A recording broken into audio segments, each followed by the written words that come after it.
Alright, mga kababayan, mga kaibigan, mga katokis, mga kapots. Kamusta po kayong lahat? And once again, welcome po dito sa ating mumunting channel, Simply Tokis Vlog. Tayo'y muling magbibigay lang ng maiksing komento, opinion at reaksyon sa mga mainit na usaping pang politika sa ating bansa.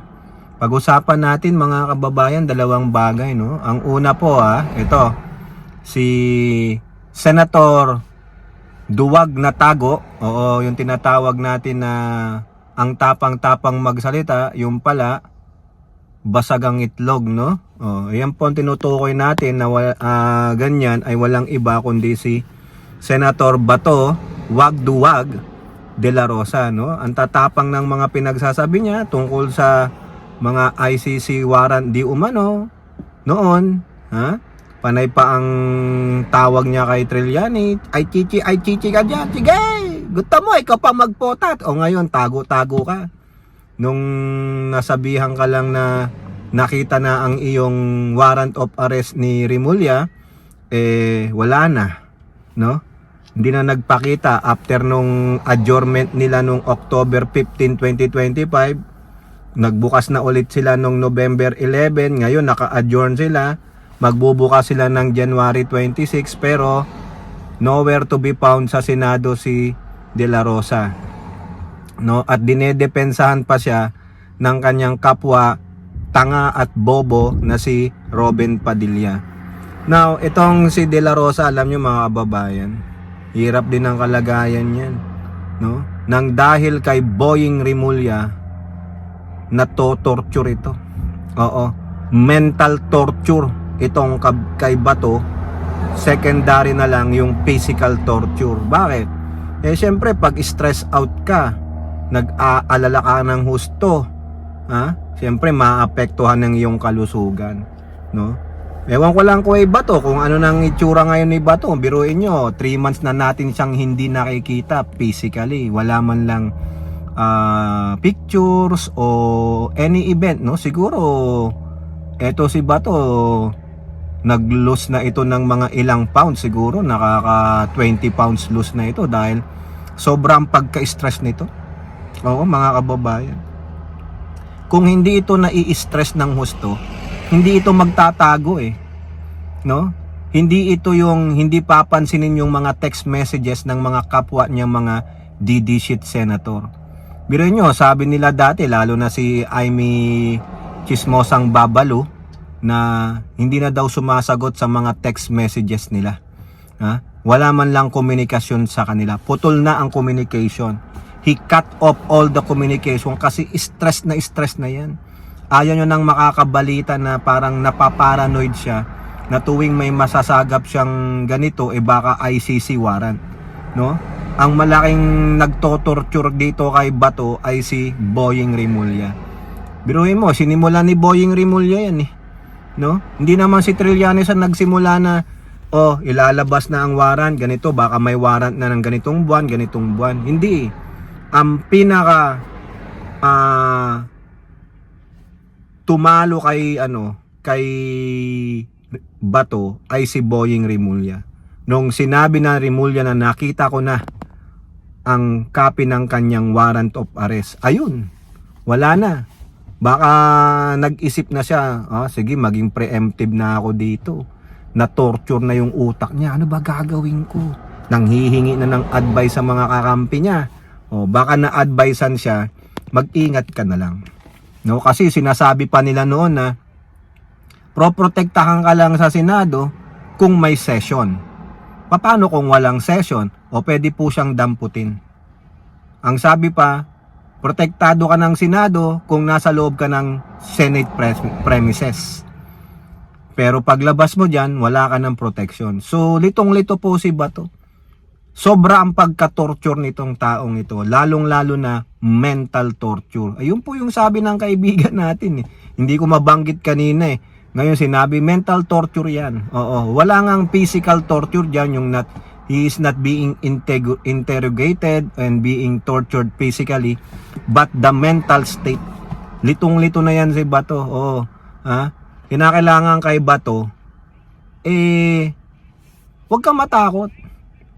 ipakita mo kaya mong panindigan yung sinasabi mo noon, ha? Na ang tapang-tapang ng paninindigan mo. Sige, guduto mo, ikaw pa magputa ta akin. O sabi mo pa, para daw may kasama yung tatay niyong karton doon, pagluluto mo siya ng munggo, pero yung totoo pala, matapang ka lang sa panlabas.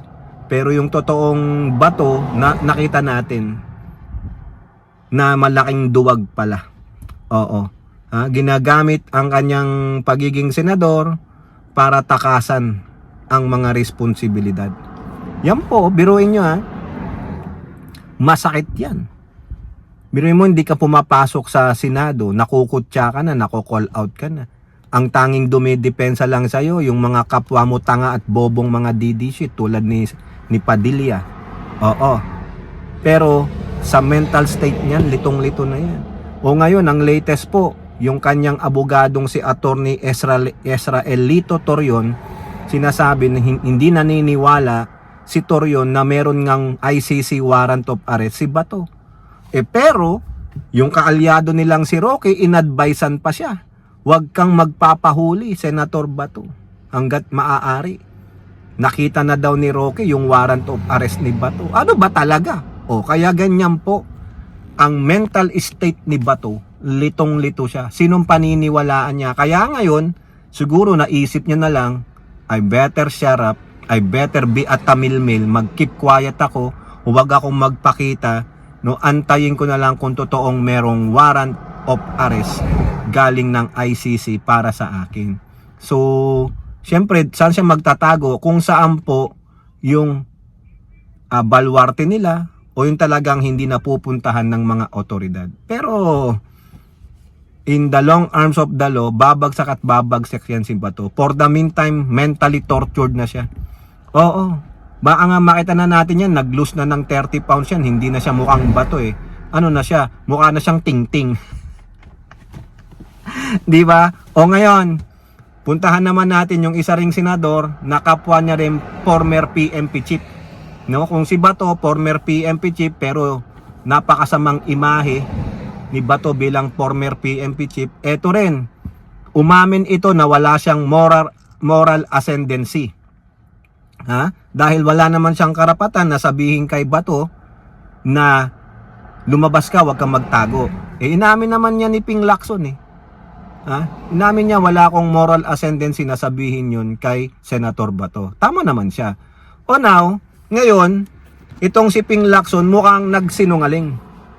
Mukhang gumawa lang ng kwentong kutsero. Kasi doon sa huli niyang press con, mga kababayan, binanggit niya na ito daw si Representative Libiste ay nag-uumiyak.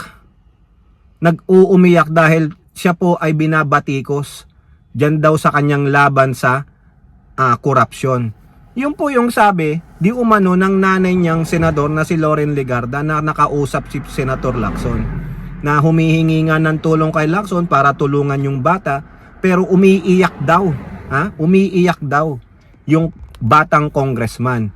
Hindi yata matanggap na bakit siya tinutuya, tinutokso o binabalikan nung mga hindi naniniwala sa kanyang mga expose.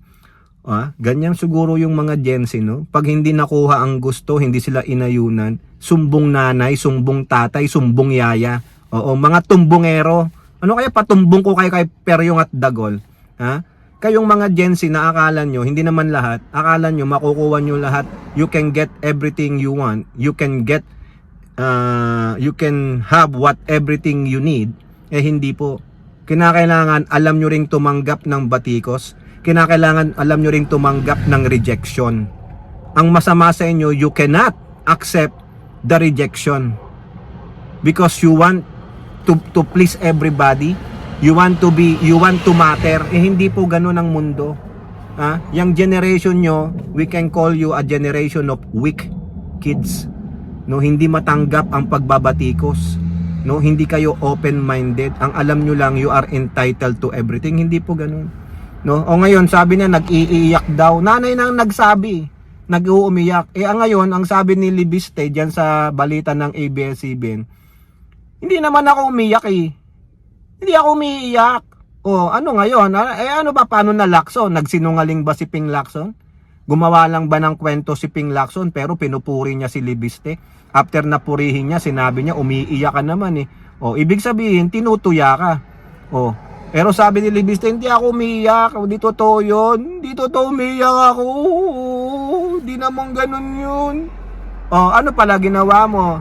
Bakit yung mismong nanay mo ang nagsabi na umiiyak ka, hindi mo matanggap na may bumabatikos sa'yo?